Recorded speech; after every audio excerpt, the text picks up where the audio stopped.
Bismillahirrahmanirrahim. Assalamualaikum warahmatullahi wabarakatuh.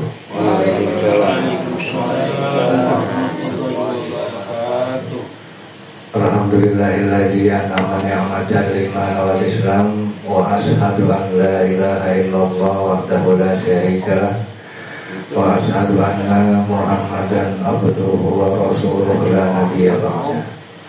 Allahumma shalli wa sallim wa barik ala sayyidina Muhammadin wa ala alihi wa sahbihi ajma'in, amma ba'du.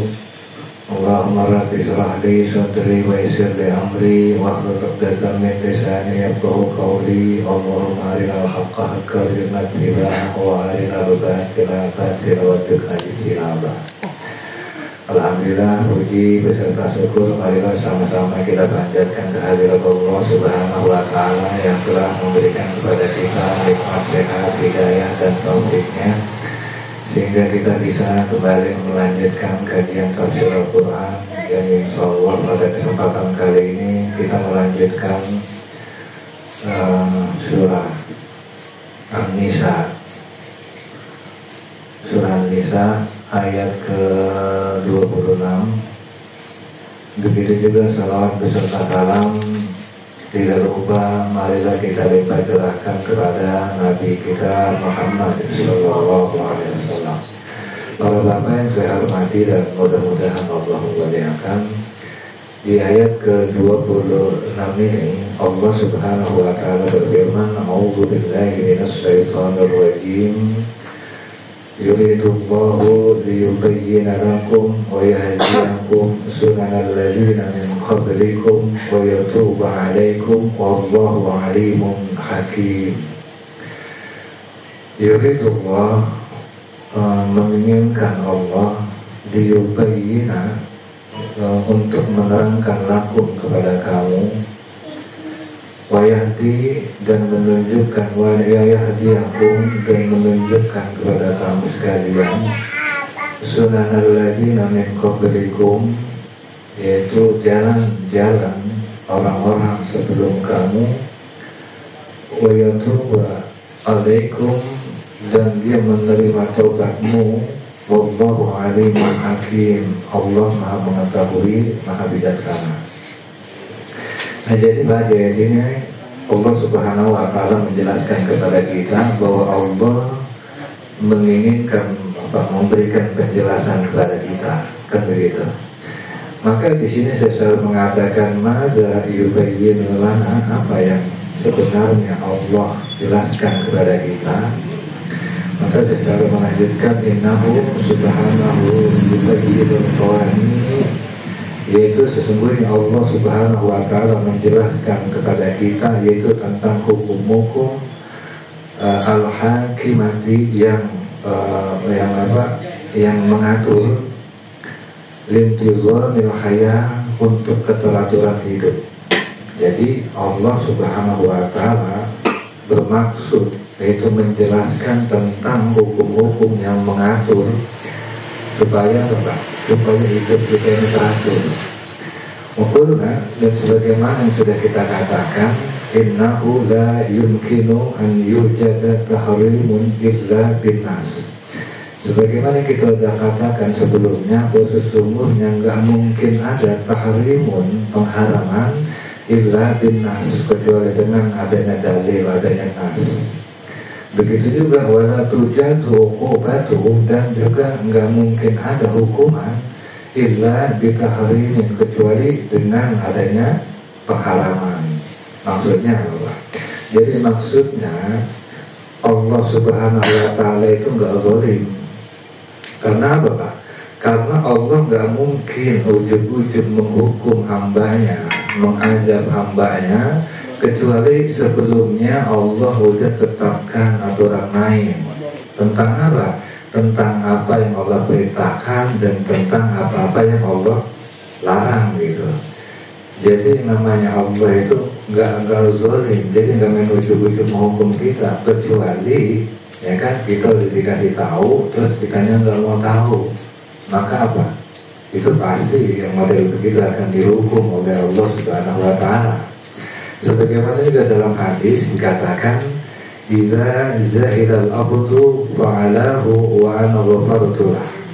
Jika seseorang melakukan satu perbuatan yang salah karena ketidaktahuan, maka ia tidak dikenakan hukuman, dan ini termasuk dosa yang diampuni oleh Allah Subhanahu wa Ta'ala. Nah, jadi Allah pasti ampuni kalau memang kondisi kita dalam kondisi ketidaktahuan. Nah, jadi pertanyaan dalam konteks syariat Islam itu ketahuan itu gimana sih? Seorang itu layak dikatakan tidak tahu dan diampuni karena ketidaktahuannya itu, kan begitu. Nah, adapun ketentuan orang itu dikatakan nggak tahu dan nggak tahunya menjadikan apa Allah memaafkan dia. Yang pertama, seseorang tidak memiliki kesempatan atau akses untuk mengakses atau mengetahui hukum tersebut. Seperti ya, dia nggak pernah dengar bahwa zina itu haram misalnya, atau dia langgar, nah ini orang nggak masalah. Tapi kan ilokan masih nggak tahu kalau Islam itu melarang perzinahan, atau di sebuah negara yang di situ belum sama sekali orang itu mendengar apa itu Islam. Ya boro-boro dengar Al-Quran atau kajian Islam jadi nggak pernah dengar. Nah, kalau orang yang belum sampai kepada dia, orang yang berdakwah menyampaikan Islam dan ajaran Islam, maka orang kayak gini diampuni oleh Allah. Kenapa? Ya karena nggak ada akses buat dia menerima wahyu Tuhan. Tapi kalau untuk ukuran orang kayak kita, ilokan, kita beragama Islam, ya kan? Dan aturan-aturan dalam Islam itu udah gampang banget diaksesnya. Maka nggak ada alasan udah nggak tahu kalau orang kayak kita nih, ya kan? Nggak ada alasan nggak tahu. Yang kedua, ketidaktahuan itu tersebut karena apa? Karena kelalaian atau sengaja tidak mencari ilmu. Ya kayak kita nih, kalau misalnya ketidaktahuannya itu karena kesengajaan, malas ngaji misalnya, maka kesalahan model begini atau ketidaktahuan yang model begini yang nggak diampuni oleh Allah. Itu Allah punya banyak aturan, Allah punya banyak aturan main, metode untuk menjalani hidup. Nggak dicari tahu, nggak menuntut ilmu, terus kita berbuat salah, ya kan? Nah, ketika nanti kita dihukum sama Allah, jangan salahin Allah. Kenapa? Ya kitanya lalai, kitanya masa bodoh. Pengajian ada kita nggak ikuti, ya kan? Peluang-peluang untuk jadi baik kita nggak kejar. Nah, ini yang dikategorikan ketidaktahuannya yang nggak bakal diampuni, oleh Allah. Begitu juga yang ketiga, orang tersebut itu sudah berusaha memahami dan mengetahui hukum agama jika ia memiliki kesempatan untuk belajar. Ya artinya walaupun misalnya nih dia udah usaha tapi dia nggak punya waktu, tapi tetap dia nyari tahu tentang apa aja sih maunya Allah, bagaimana sih aturan-aturan Allah, ya kan? Dan dalam perjalanan dia terus mencari sampai pada akhirnya dia melakukan kesalahan mungkin karena kehilapan dia. Nah, ini masih diampuni selama dia masih ada usaha untuk nyari tahu, untuk menuntut ilmu. Seperti kayak kita sekarang nih, kan ada keinginan kita untuk tahu maunya Allah apa, pengennya Allah gimana, yang Allah inginkan dari kita itu apa, kan gitu, supaya Allah gak marah sama kita bagaimana. Kita cari tahu terus. Nah, nanti di mana kita berbuat salah, kalaupun kita sudah berusaha, mudah-mudahan kita termasuk orang yang diampuni oleh Allah Subhanahu wa Ta'ala karena ketidaktahuan kita. Dan begitu juga kan di sini kan dikatakan Allah liyubayyin, ya yuridullah liyubayyin lakum. Allah menginginkan kepada kita menjelaskan, yaitu menjelaskan tentang hukum-hukum sebagaimana itu dibahas dari awal surah An-Nisa. Karena kan pembahasan surah An-Nisa ini berbicara tentang hak-hak manusia, jangan supaya kita diajarkan jangan mengabaikan. Nah, yang jadi pertanyaan kan kalau kata Salih, mengapa hanya Allah yang layak menetapkan hukum? Ya kan ini hukum-hukum ini kan ditetapkan oleh Allah. Kenapa kok cuma Allah yang layak? atau Allah dikatakan ulum yang hanya Allah yang pantas menetapkan hukum itu, Pak. Yang pertama, dikatakan bahwa Allah atau cuma Allah yang layak menetapkan hukum. Yang pertama yaitu karena Allah itu Al-Alim, Allah Maha mengetahui, Pak. Dan yang namanya Allah mengetahuinya Allah itu nggak terbatas. Maksudnya gimana? Allah memiliki pengetahuan yang luas dan mendalam terkait hal apapun. Begitu juga mampu melihat konsekuensi jangka panjangnya ke depannya gimana. Karena Allah kan mengetahui bukan cuma hari ini, bahkan yang akan terjadi, akibat yang akan terjadi setelah kehidupan ini Allah tahu. Makanya Allah Subhanahu wa ta'ala turunkan kepada kita Al-Quran. Dan yang namanya Al-Quran, Pak, itu kan aturan main dari Tuhan. Dan Al-Quran ini gak pernah ada istilah revisi. Beda dengan undang-undang yang dibuat manusia, itu mengalami revisi-revisi. Kenapa, Pak? Karena memang pembuat undang-undang itu mengalami kecolongan atau kehilapan, bahwa ada kemungkinan yang gak dipikirkan sebelumnya. Akhirnya ada revisi undang-undang.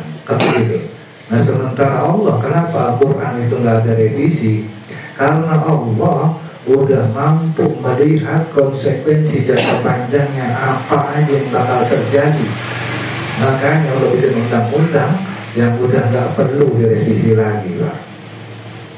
Itulah kehebatan daripada Al-Quran. Nah sekarang ada yang bilang Al-Quran ini udah usang, udah gak layak digunakan. Ada orang ngomong begitu. Nah, yang perlu kita ketahui, Pak, kalau ada orang yang mengatakan Al-Quran ini udah usang, gak layak untuk zaman kita sekarang, ini orang adalah yang menganggap bahwa Al-Quran adalah apa? Kitab hukum. Al-Quran, Pak, bukan kitab hukum. Al-Quran adalah kitab rujukan hukum. Karena kalau Al-Quran itu kitab hukum, ya nanti akan ada celah di mana Al-Quran dianggap lemah, yaitu ketika Al-Quran berbicara perbudakan. Kan begitu. Kalau dianggap namanya perbudakan udah nggak ada zaman sekarang. Tapi kalau Al-Quran dikatakan sumber rujukan hukum, benar. Apapun kondisi ya kan yang ada sekarang, tetap yang namanya nilai-nilai perbudakan atau yang diajarkan yang kita bahas kemarin, kalau kita ambil intisarinya atau rujukan hukum itu masih layak sampai sekarang sekalipun. Itu dimana perbudakan masih ada walaupun tidak dilegalkan seperti di masa dulu. Begitu, itu terkait kenapa. Yang kedua juga, kenapa Allah dikatakan layak menetapkan hukum-hukum, Pak? Yang kedua yaitu karena Allah itu maha bijaksana, Pak. Yang namanya bijaksana itu apa sih? Yang namanya bijaksana adalah kemampuan memahami situasi dengan mendalam dan mengambil keputusan yang tepat berdasarkan pemahaman tersebut, berdasarkan ilmunya Allah. Ilmunya Allah udah luas, ditambah apa? Ditambah keputusan Allah berdasarkan pemahaman yang tepat. Itu yang dimaksud bijaksananya Allah, Pak. Seperti apa bijaksananya Allah, Pak? Salah satu bentuk bijaksananya Allah adalah penciptaan alam semesta ini dengan sempurna. Kenapa Allah ciptakan alam semesta ini sempurna, Pak? Sebelum diciptakan manusia, Allah sudah sediakan di bumi ini ada air, ada tanah, ada laut. Kenapa Allah sediakan itu? Karena Allah tahu nanti makhluknya itu akan membutuhkan air, maka Allah siapin air. Begitu juga di bumi ini Allah sediakan tanah. Ya karena Allah tahu nanti makhluknya akan membutuhkan makanan yang diperoleh dihasilkan dari tanah, maka Allah jadikan tanah sebelum manusia itu ada. Begitu juga Allah jadikan udara. Kenapa Allah menghadiahkan menjadikan di bumi ini ada udara? Karena Allah tahu bahwa nanti makhluknya itu akan membutuhkan yang namanya udara, dan kebutuhan makhluk akan udara itu lebih besar daripada kebutuhan makhluk akan air. Kalau kita misalnya 2 hari 3 hari nggak minum masih bisa misalnya. Tapi kalau untuk sejam 2 jam mati kita nggak nafas. Makanya itulah kenapa ruang udara ini lebih luas daripada laut, daripada bumi. Begitu juga Allah ciptakan tanah ini lebih luas, laut lebih luas daripada tanah. Kenapa Pak? Karena kebutuhan manusia akan air lebih mendesak ketimbang kebutuhan manusia akan makanan. Ya kan? Kalau kita nggak makan seminggu atau masih bisa. Tapi kalau untuk nggak minum 3 hari atau berapa hari mati kita bisa. Sehingga Allah jadikan apa? Jadikan air ini lebih banyak, ya kan, ketimbang tanah. Dan juga uniknya kenapa laut Allah jadikan asin Pak? Karena namanya manusia itu kan suka buang kotoran, baik kotoran dari limbah perusahaan, dari comberan, buang air kita semua dilarikan ke laut. Dan namanya kotoran Pak, kalau udah masuk air asin steril, nggak ada itu kotoran. Makanya kalau misalnya laut itu air tawar udah bau busuk model apa itu laut. Karena apa? Karena kalau laut itu air tawar bau Pak. Karena bisa menjadikan hilangnya bau, sterilnya racun itu air laut, air asin. Begitu. Dan sengaja Allah ciptakan begitu. Dan inilah bentuk kebijaksanaan Allah daripada mengetahuinya akan apa yang dibutuhkan oleh hamba-hambanya Pak. Itu terkait penciptaan. Begitu juga Allah Maha Bijaksana ketika memerintahkan puasa kepada kita di bulan Ramadan. Nah, kewajiban yang diperintahkan kita di bulan Ramadan ini kan mengandung apa? Kebijaksanaan yang sangat dalam. Yaitu di mana kita diajarkan kesabaran, ya kan, daripada menahan diri, lapar, berkata kotor dan segala hal. Dan itu adalah bekal yang Allah berikan sebulan sekali dalam setahun. Kenapa Pak? Karena namanya kita mengarungi hidup di semua tahun, di seluruh hari dalam setahun, itu membutuhkan yang namanya sabar. Nyari duit, sepinya sabar lah. Ya kan, nyari duit halal sabar, jangan sampai nyari duit haram. Kan gitu. Susah nyari jodoh, ya sabar lah, jangan sampai zina. Dan segala bentuk penyakit di masyarakat mencuri kayak itu, ya kan, apapun itu namanya, semua berangkat daripada nggak sabar. Koruptor berangkat daripada nggak sabar nyari duit haram. Berzina berangkat daripada nggak sabar, ya kan, ngumpulin duit buat nikah. Dan semua penyakit berangkat dari nggak sabar. Makanya pantas bijaksana kalau Allah bikin aturan latihan puasa sebulan sekali untuk persiapan kita menjalani hidup seluruh sepenuh hari dalam setahun. Itu merupakan kebijaksanaan Allah. Begitu juga dalam setahun itu Allah Subhanahu wa Ta'ala perintahkan kurban. Ya kan, ada kurban tuh, Idul Adha, Idul Kurban. Yang dimana itu diperintahkan untuk kurban. Perintah ini Pak merupakan bijaksanaan Allah. Kenapa? Dalam mengatur, dalam melatih hambanya, mengajarkan ketundukan dan ketaatan kepada Allah, bahwa untuk bisa tunduk kepada Allah itu butuh pengorbanan. Kayak Bapak nih bisa datang kemari, itu kan butuh pengorbanan. Kita korbanin waktu dikombinasikan dengan kesabaran. Begitu juga kita ngurusin anak, nyekolahin anak, itu juga butuh yang namanya pengorbanan yang dikombinasikan sekali lagi dengan kesabaran. Nyari duit halal walaupun untung kecil, ya udahlah gak apa-apa, kita korbanin diri kita, ya kan, dikombinasikan dengan kesabaran sekali lagi. Itu kan semua apapun Pak, semua ini berangkat dari pengorbanan.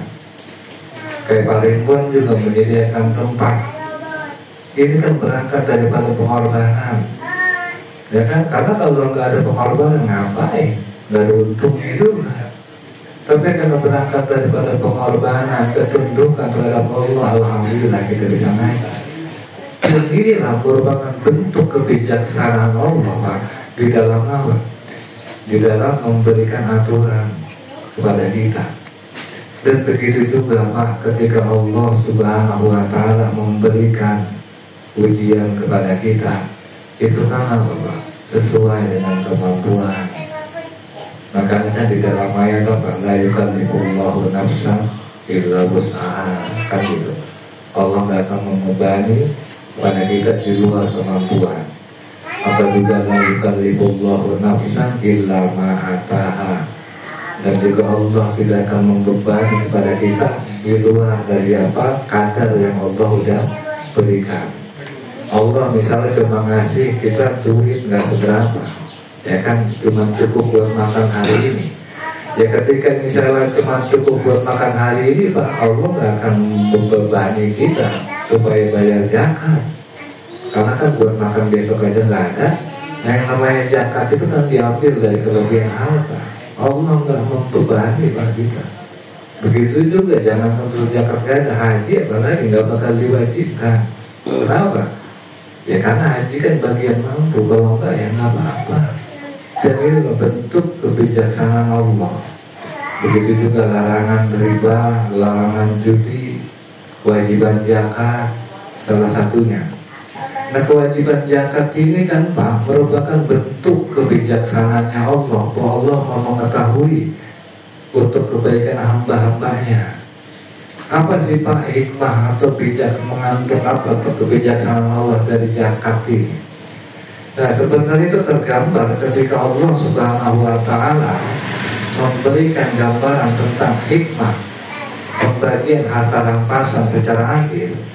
Itu kan dikatakan lillah wali rasul, namanya harta rampasan itu dibagi pertama buat Allah, wali rasul buat rasul, wali dzil qurba buat kerabat, wal yatama buat anak miskin, wal masakin buat anak yatim, wal masakin buat orang miskin.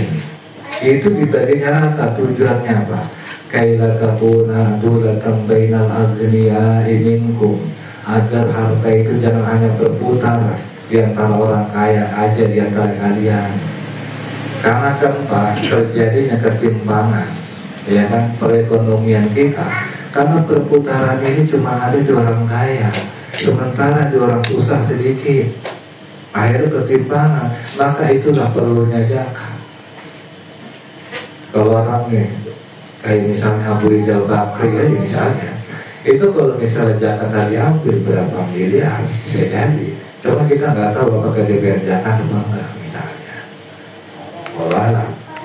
Kalau misalnya benar-benar dia bakal zakat berang susah, wah itu benar-benar bisa jadi sejahtera. Kalau misalnya pengusaha tersebut sadar akan hal ini dan sadar akan kebijaksanaan Allah ini.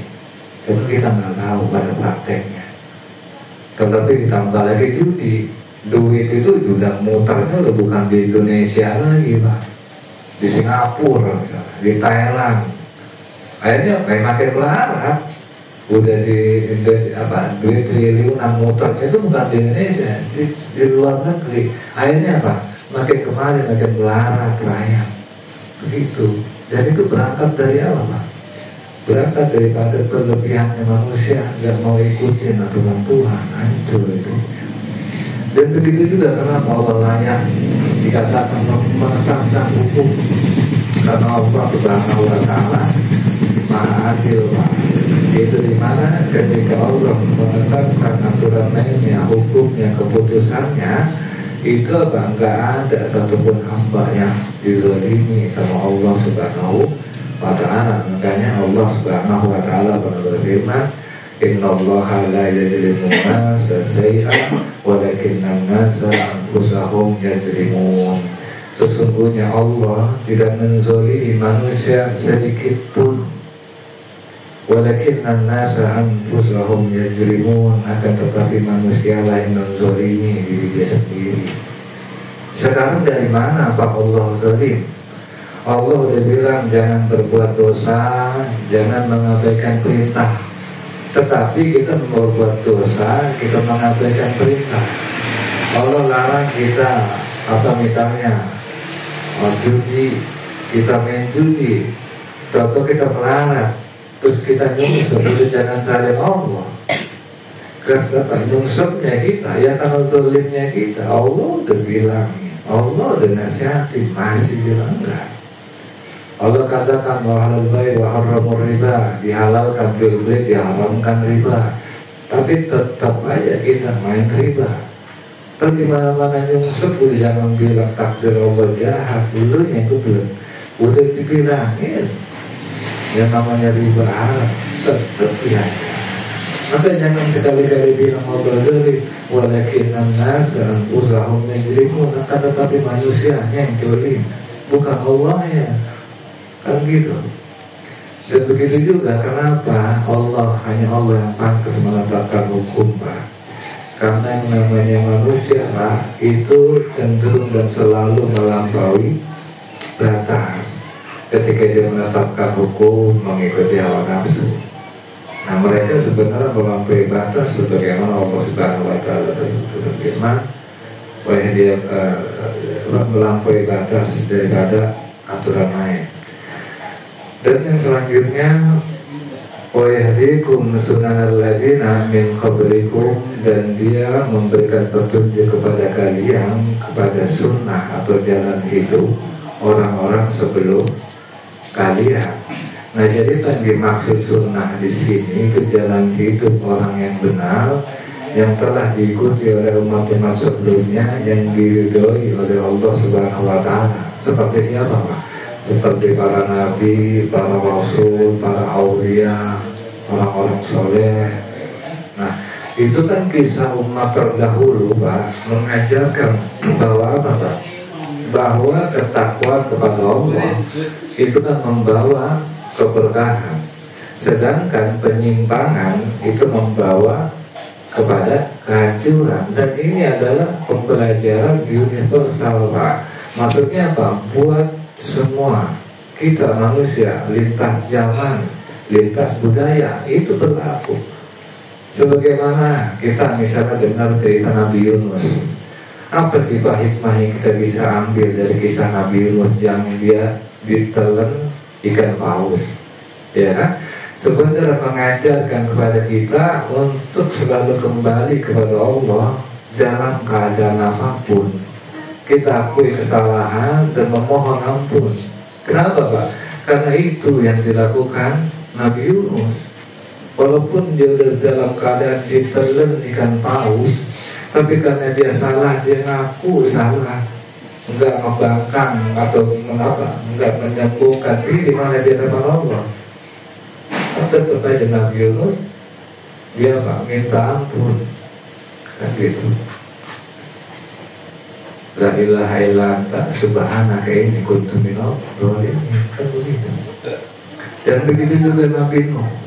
Coba dari kisah Nabi Nuh itu kan ada pelajaran juga yang bisa kita ambil, yaitu tentang Allah, tentang pentingnya kita taat kepada Allah dalam segala hal, meskipun terkadang harus menghadapi ujian dan cobaan yang besar. Nah, ketaatan kepada Allah adalah jalan menuju keselamatan. Buktinya apa? Ya Nabi Nuh ketika dia bikin kapal diejek, dihina, dianggap gila, bahkan dalam satu riwayat kapalnya diberakin atau diapain, tapi tetap Nabi Nuh sabar, tapi tetap Nabi Nuh teguh pada pendirian, tetap Nabi Nuh pada apa? Ketaatan kepada Allah. Dan benar aja itu yang menyelamatkan Nabi Nuh. Dan ini kan bisa juga kita jadikan pelajaran buat kepada kita, dengan sesuai kadar cobaan kita masing-masing. Yang bapak sekalian bisa juga menakar masing-masing kepada diri kita masing-masing.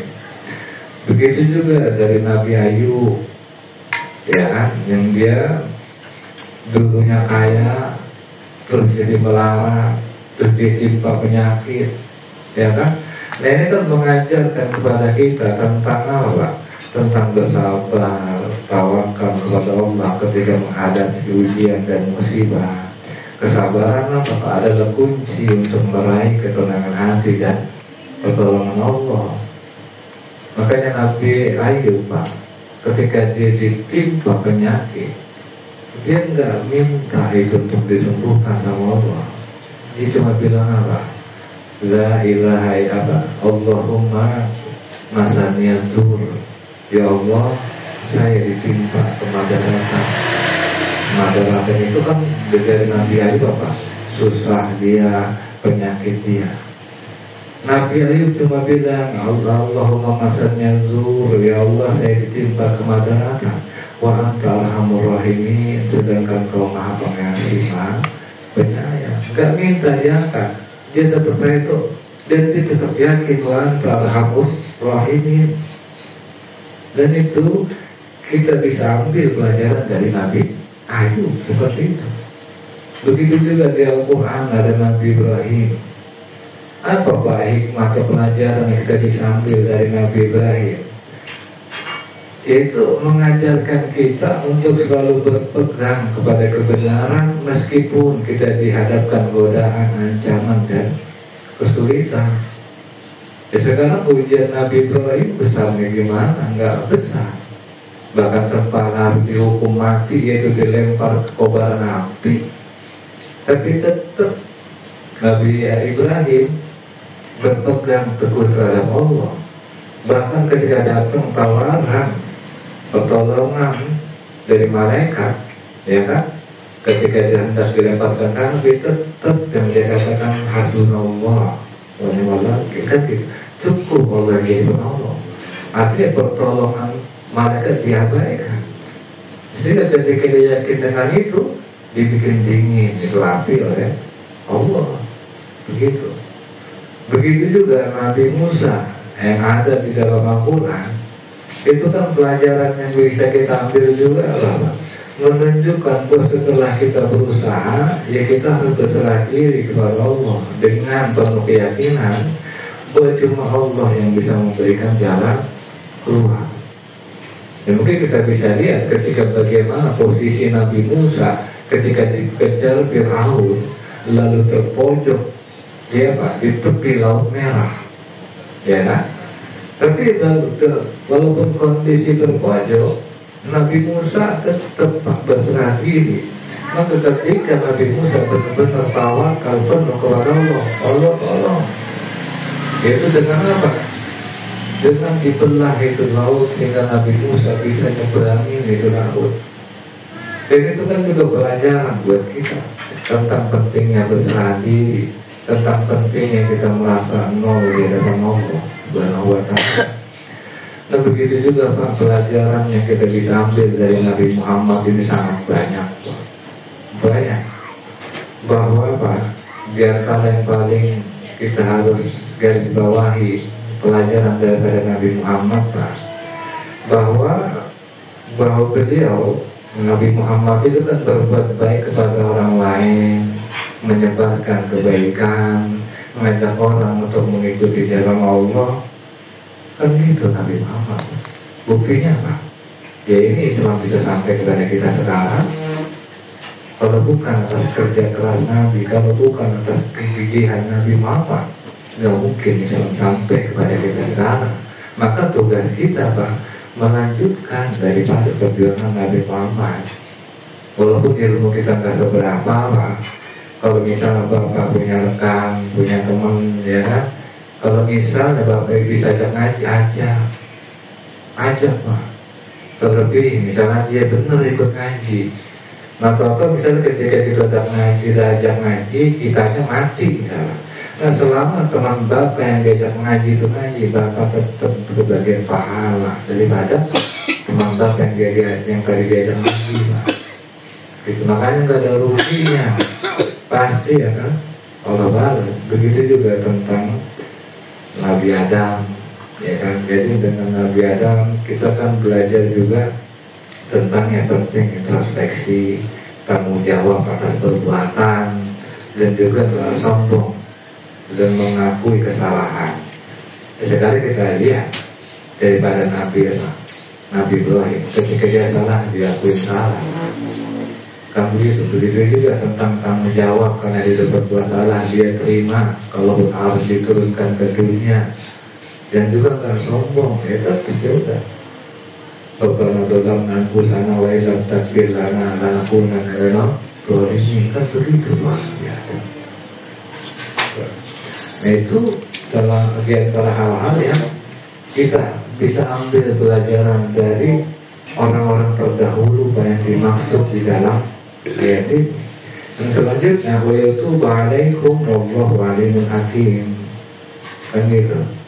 Nah yang selanjutnya juga Allah subhanahu wa ta'ala dan diampuni atas kamu kesalahan-kesalahan kamu, wa wallahu alimun hakim, dan adalah Allah maha mengetahui, maha bijaksana. Jadi Pak, nggak ada istilah dosa yang terlalu besar untuk diampuni oleh Allah. Nggak ada. Sebesar apapun dosa kita, segunung apapun dosa kita, pasti diampuni oleh Allah. Begitu. Pasti diampuni. Kenapa Pak? Allah pasti Allah ampuni. Nah di kelanjutan ayat, wallahu yuridu an yatuba alaikum wa yuridu alladhina yattaba'una syahawati an tamiluna mailan 'azima. Nah itu Pak, kan di situ dikatakan apa? Dan Allah menerima taubatmu, sedang orang-orang yang mengikuti keinginannya menghendaki agar kamu berpaling sejauh-jauhnya dari kebenaran. Kenapa Pak saya bilang doa kita pasti diampuni? Sebesar apa Pak? Kalau kata Sarawi, Falimah jaja awadun biyatuba alaikum, mengapa Allah menyebut dan dia menerima taubat kalian itu lebih dulu? Wajahu nasaniyan biwallahu wallahu yuridu an yatuba. Sementara yang kedua, yang selanjutnya Allah menghendaki untuk menerima taubat kalian. Kenapa Pak? Karena ini kan penjelasannya bahwa taubat harus terlebih dahulu disyariatkan oleh Allah. Jadi sebelum Allah ngampuni kita, bahkan sebelum kita punya dosa, Allah sudah mensyariatkan taubat. Allah sudah mensyariatkan, Allah sudah memerintahkan kita taubat. Ya. Nah, sekarang logikanya Allah merintahin kita taubat. Masa iya ketika kita ngajalanin syariat taubat Allah gak ampuni? Betul gak? Gak mungkin. Allah syariatin taubat terus kita taubat gak diampuni, kan aneh. Sehingga itulah kenapa kan itu tadi kalau kata Sarawi mengatakan Falimah jadi awal dan dia tuh alaikum. Mengapa Allah menyebut apa dan dia menerima taubat kalian itu lebih dulu? Ya karena memang Pak Allah memerintahkan syariat taubat dulu. Nah ketika kita udah taubat, masa iya kita taubat dalam arti menjalankan syariat Tuhan, terus Allah nggak terima gitu, nggak terima taubat, nggak mungkin. Makanya nggak berlebihan kalau saya selalu bilang nggak ada istilah dosa yang terlalu besar untuk Allah ampuni, nggak ada. Semua dosa sebesar apapun, kalau kita misalnya niat taubat dengan tulus, maka pasti apa Pak? Pasti bakal diampuni. Enggak bakal diampuni sama Allah. Allah merintahin kok, Allah mensyariatkan kok. Masa ya Allah zalim nggak ampuni? Makanya prosesnya itu artinya taubat itu, proses taubat itu kan yang pertama Pak, disyariatkan taubat oleh Allah sebagai bentuk rahmat kepada hamba-hambanya. Terus yang kedua, taubat yang dilakukan manusia yaitu memohon ampunan daripada dosa atau menjalankan syariat. Yang ketiga, diterima taubat dari Allah yang merupakan rahmat dan kasih sayang kepada manusia, gitu Pak. Jadi urutan yang pertama Allah syariatin taubat. Ketika Allah sudah syariatin taubat, kita berbuat salah terus kita taubat, ya kan. Maka yang ketiga pasti Allah ampuni. Itu urutannya. Wallahu yuridu an yatuba alaikum, Allah menghendaki taubat hambanya. Artinya Allah telah mensyariatkan taubat. Apakah mungkin Allah mensyariatkan taubat tetapi gak mau menerima? Kan gak mungkin, begitu maksudnya. Jadi intinya lah, Allah itu artinya Allah membuka pintu taubat sebagai bentuk rahmat dari Allah yang mengetahui, bijaksana. Kenapa Pak Allah sampai mensyariatkan taubat? Artinya kan ketika Allah mensyariatkan taubat pasti dong ada hikmahnya, kan begitu. Yang namanya syariat Allah pasti ada manfaatnya, pasti ada hikmahnya. Dan diantara hikmah taubat Pak, yaitu Allah mensyariatkan taubat agar umat manusia mendapatkan rahmat daripada Allah Subhanahu wa Ta'ala. Karena sesungguhnya Allah itu kan mencintai wa innallaha yuhibbut tawwabina wa yuhibbul mutatahhirin, kan gitu di dalam Al-Quran. Sesungguhnya Allah mencintai orang bertobat dan mencintai orang yang mensucikan diri. Artinya jaminannya selain diampuni itu apa? Dicintai oleh Allah. Itu artinya ada rahmat. Hikmah yang kedua, peluang untuk memulai hidup baru. Artinya apa? Allah mensyariatkan taubat agar orang itu memiliki kesempatan untuk memulai hidup baru, memperbaiki hidup ke depannya. Kan pentingnya taubat di situ. Ya kita punya masa lalu sesuram apapun, dikasih peluang, dikasih celah Allah untuk memulai hidup lebih baik. Begitu itu hikmah. Yang kedua mencegah kerusakan dan keterpurukan. Jadi kalau misalnya taubat ini nggak ada, Pak, yang kejadian kayak kisah tentang seorang pembunuh, ada 100 orang, ya kan? Ketika pembunuh itu nanya, gue udah bunuh 99 orang, nanya kan sama ulama, bukan Israel gitu. Kira-kira diampuni nggak gua? Ya kan? Ternyata enggak, lo udah bunuh orang kebanyakan, akhirnya digenepin Pak, yang tadinya 99 jadi cepet. Itu kenapa Pak? Karena kesalahan yang pertama dia mengatakan lu gak akan diampuni. Akhirnya dibunuh kerusakan, yang ngomong malah dibunuh. Sampai akhirnya ketemu ulama yang sebenarnya ketika ditanya, gue udah bunuh 100 orang, kira-kira gue diampuni nggak? Diampuni, kan gitu. Cuman ya udah, syaratnya lu hijrah ke tempat yang lebih baik, menghindari keburukan. Hijrah, kan gitu Pak, ke tempat yang lebih baik, walaupun pada akhirnya dia mati di jalan. Tapi yang jelas dari situ udah jadi satu gambaran bahwa manfaat taubat itu menghindari kerusakan, ya kan, keterpurukan baik itu di masyarakat maupun di lingkungan. Dan juga taubat ini kan merupakan bentuk kasih sayangnya Allah Subhanahu wa Ta'ala. Wa yuridul ladzina yattaba'una syahawat an tamilu mailan 'azima. Dan orang-orang yang mengikuti hawa nafsu berkeinginan kalian menyimpang sejauh-jauhnya. Apa sih Pak yang dimaksud makna menyimpang? Jadi menyimpang itu artinya Pak, berpaling dari kebenaran ketika seseorang melakukan itu berpaling dari kebenaran.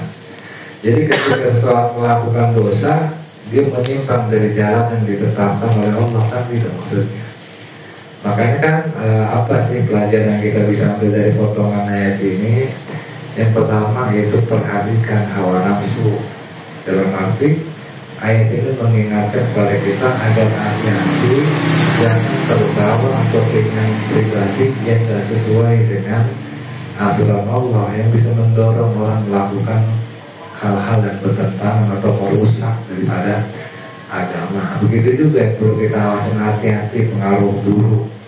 Kadang-kadang kan kita bergaul nggak kerasa, bergaul sama orang brengsek, kita mau bilangnya nggak masalah, nggak akan tahu kita terpengaruh daripada keburukan. Emang sih kita nggak berbuat jahat, salah satu pengaruh buruknya akhirnya kita punya waktu lalai yang harusnya ngaji jadi nongkrong sama dia. Nah itu kan juga pengaruh buruk, dan itu perlu kita hindari. Dan juga yang perlu kita perhatikan dari ayat ini itu tentang pentingnya kita berpegang teguh terhadap hukum atau prinsip Islam, begitulah. Dan mungkin kita aja nanti soalnya akan sedikit jelas oleh Ustaz Hamid. Beliau silakan. Assalamualaikum warahmatullahi wabarakatuh.